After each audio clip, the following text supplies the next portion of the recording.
আমার মায়ের হাতের এই সবজি রান্নাটি আসলে অসাধারণ লাগে খেতে। তো এখানে খড়ির চুলায়, কাঠের চুলায় এই অসাধারণ সবজিটি বড় একটি কড়াইতে অনেক সবজি নিয়ে তৈরি করা হচ্ছে। আর এই পাশের চুলায় এখানে কাতলা মাছের মাথা দিয়ে এখানে কলাইয়ের ডাল পাকানো হচ্ছে।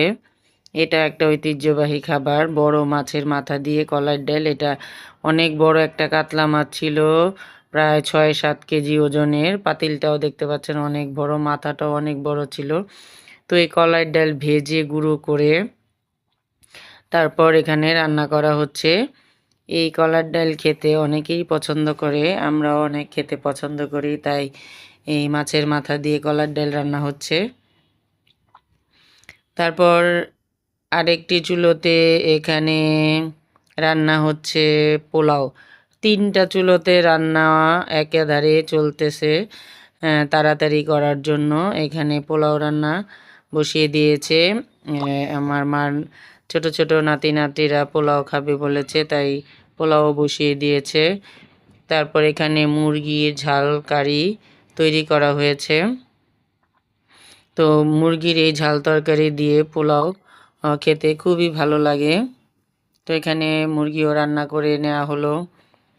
তারপর এখানে রান্না হচ্ছে ওই কলাইয়ের ডাল প্রায় হয়ে গিয়েছে। ধনেপাতা কাঁচামরিচ দেওয়া হয়েছে, আর মাথাটাকে একটা চাকু দিয়ে ঠাস করে ভেঙে দিল যেন মগজটা বেরিয়ে ডালের সাথে মিশে যায় আর ডালটা আরও বেশি টেস্টি হয়।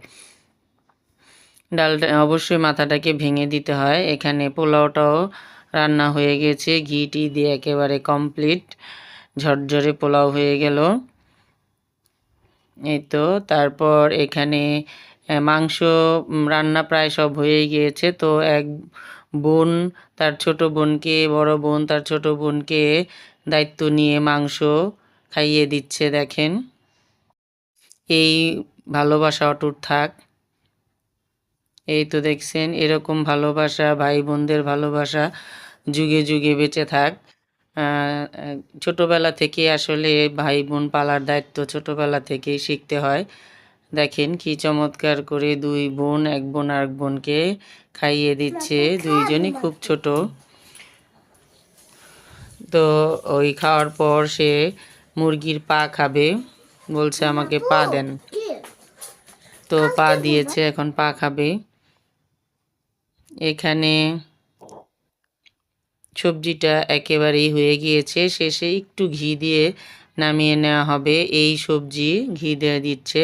এই সবজি লুচি, পরোটা, রুটি, ভাত, পোলাও যে কোনো ইয়ের সাথে আপনি খেতে পারবেন, খেতে ভীষণ মজা হয়। তো শেষে যখন সবজি হয়ে গেছে, আমার বড় ভাই এই সবজিটি খেতে খুবই পছন্দ করে, তাই মা বাটিতে বেড়ে নিয়ে এসে ভাইকে দিল খাওয়ার জন্য।